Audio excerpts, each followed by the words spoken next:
الله ربي هو الله أدعوك أرجوك غوثا غوثا. Pada kamilah mereka akan dikembalikan. Maknanya apa? Mereka tak boleh nak lari mana-mana. Sama ada azab tu akan disaksikan oleh Rasulullah sendiri ataupun tidak, bermakna kita tak boleh lari. Dan demi sesungguhnya kami telah mengutus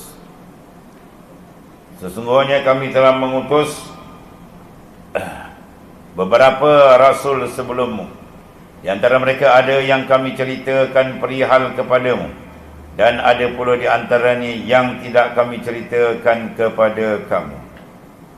Dan tidaklah harus bagi seorang rasul membawa suatu keterangan atau menunjukkan suatu mukjizat melainkan dengan izin Allah Ta'ala. Maka janganlah diingkari apa yang dibawa oleh Rasul sallallahu alaihi wasallam. Kerana apabila datang perintah Allah Ta'ala menimpa azab, diputuskan hukum dengan adil, pada saat itu rugilah orang-orang yang berpegang kepada perkara yang salah. Tafsirnya, Allah Subhanahu wa taala berfirman kepada Nabi besar kita Muhammad sallallahu alaihi wasallam, itu rasulnya, bersabarlah, fasbir. Mana bersabarlah engkau terhadap kaummu yang mendustakan dan menghalang risalah Allah Subhanahu wa taala kepada hamba-hambanya. Dan ketahuilah Allah SWT menepati janjinya kepada kamu dengan memberikan kemenangan untuk kamu dan pengikut-pengikutmu di dunia, di samping kemenangan di akhirat. Mana sebelum di akhirat, di dunia lagi Tuhan berikan kemenangan demi kemenangan. Meskipun Allah SWT memperlihatkan kepada kamu sebagian dari siksaan yang diancamkan kepada mereka yang kalah dalam peperangan Badar dan penguasaan kota Mekah, ataupun engkau makna diwafatkan sebelum mereka, maka kepada Allah Subhanahu wa taala semua itu dikembalikan, dan di sanalah mereka akan merasai pembalasan azab yang amat pedih dan keras.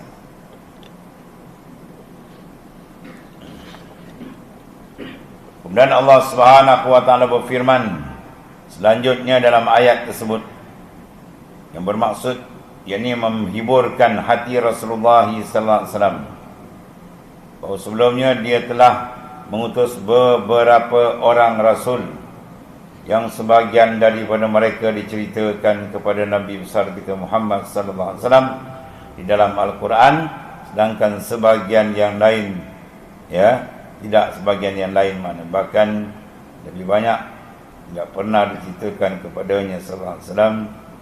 Ada seorang rasul di antara mereka itu yang akan membawa mukjizat, melainkan yang ditunjukkan oleh rasul kepada kaumnya adalah benar dan tidak dapat disamakan dengan perbuatan sihir yang sering dituduh orang kaum musyrikin, itu musuh-musuh Allah SWT terhadap rasul-rasul.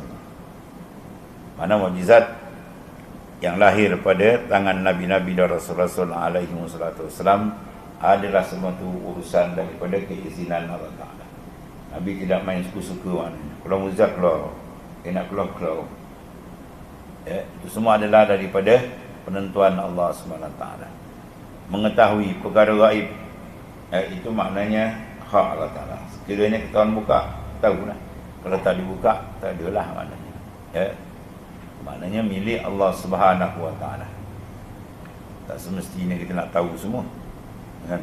Kalau itu dalam perang Uhud mengalami masalah, tak tahu ke? Itu maknanya. Benda yang diberitahu, tahulah. Kalau benda itu Tuhan tak beritahu, tak adalah. Itu maknanya.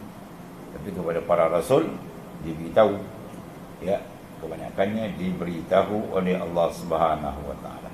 ataupun benda tu diketahui. Ya, Allah Ta'ala beritahu semua. Tapi ada yang dirahsiakan, tidak dibenarkan, dinyatakan. Itu mengikut kehendak Allah Subhanahu Wa Ta'ala. Walhasil semua itu adalah dengan kehendak Allah Subhanahu Wa Ta'ala. Jadi apa yang besar daripada ayat ini, perenggan ini yang telah menunjukkan kepada kita betapa hebatnya ujian-ujian yang dikenakan pada para nabi dan rasul. Ya, sehingga dalam ayat-ayat lain sahabat yang hebat-hebat tu bertanya kepada baginda sallallahu alaihi wasallam, mata nasrullah, bila lagi datang pertolongan Allah. Sahabat bukan calang-calang orang, anak didik Rasulullah sallallahu alaihi wasallam yang handal-handal. Ya, dia lebih hebat daripada wali-wali lagi sahabat, lebih tinggi makam dia. Tapi bila keluar daripada mulut dia, mata nasrullah, bila lagi datang pertolongan Allah, menandakan hebat ujian mereka. Ya, bukan mereka tak sabar.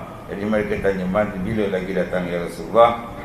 Dalam jawab, inna nasrallahi qarib, sungguhnya pertolongan Tuhan dekat, hampir sekelip mata Tuhan bagi-bagi mana. Dan menunjukkan kepada kita ujian mereka adalah terlampau kuat. Dan ingat pula di sini janji Tuhan adalah benar, tetap akan berlaku. Akhirnya begitulah, mereka ini dikalahkan satu demi satu, dan berkembang luaslah Islam seluruh dunia. Sampailah maknanya ini ke tanah air kita sendiri, dapat kita mengucapi nikmat paling besar, al-iman wal Islam.